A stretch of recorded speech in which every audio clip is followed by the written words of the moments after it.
So art, I believe, is a kind of sacrament, a sacrament in the order of nature.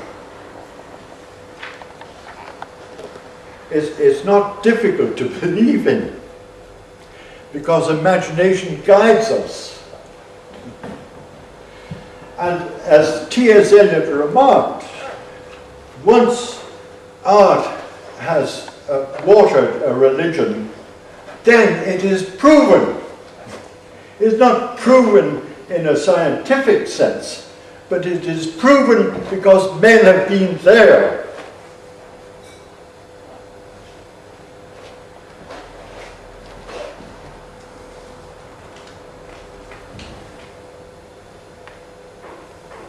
So ritual relates us to life as a whole.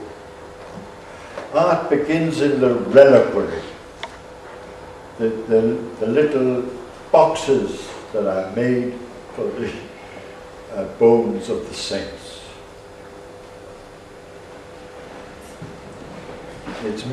Art is made in memory of where we come from. And of course, the whole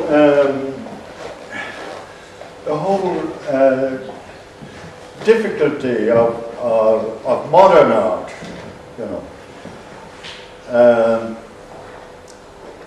modern art is fraught with the conflict of the crisis of man in the 20th century.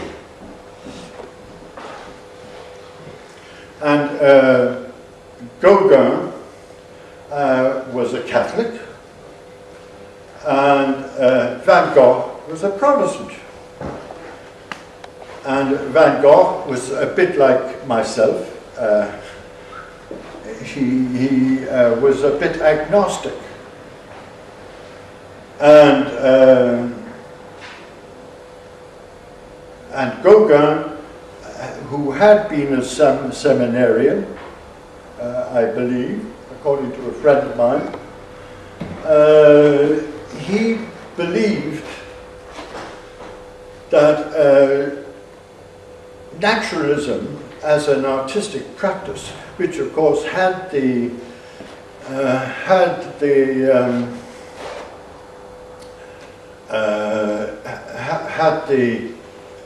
credibility of the Impressionists to sanctify it in critical terms.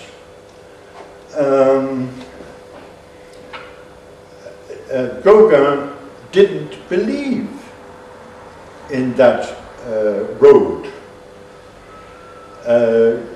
Gauguin was a synthesist. Van Gogh, well, the Impressionists anyway, were analyzers, fundamentally analyzers. But Gauguin was a synthesist. And what was he synthesizing? He was synthesizing the different layers in man.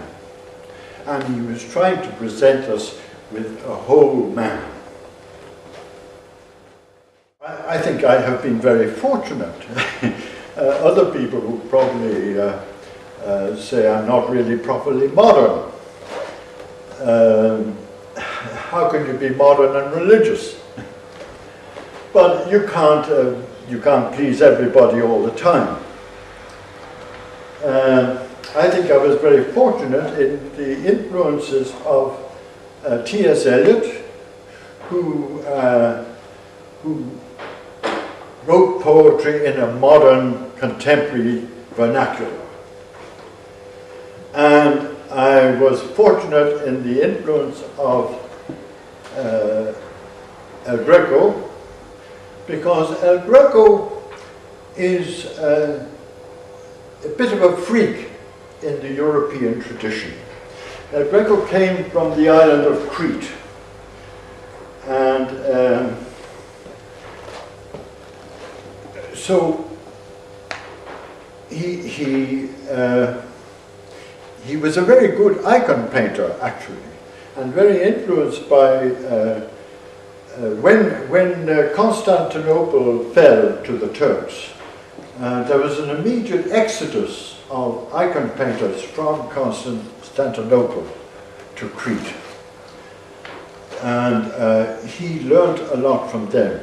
But they, in turn, were subject to the influence of prints, art prints from Italy.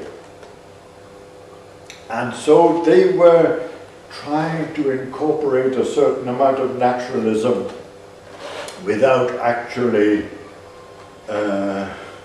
losing their artistic vision. And maybe El Greco felt in his late 20s, maybe he saw that this tradition of this Eastern tradition of painting had a limited lifespan. And so he went to Venice, which was, of course, the colonizer of Crete.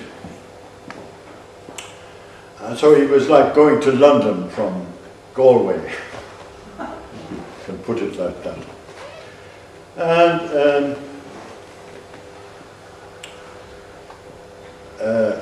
there he started painting with color that drew, so that all the interior forms of the silhouette were drawn in contours, but drawn in contours of color. And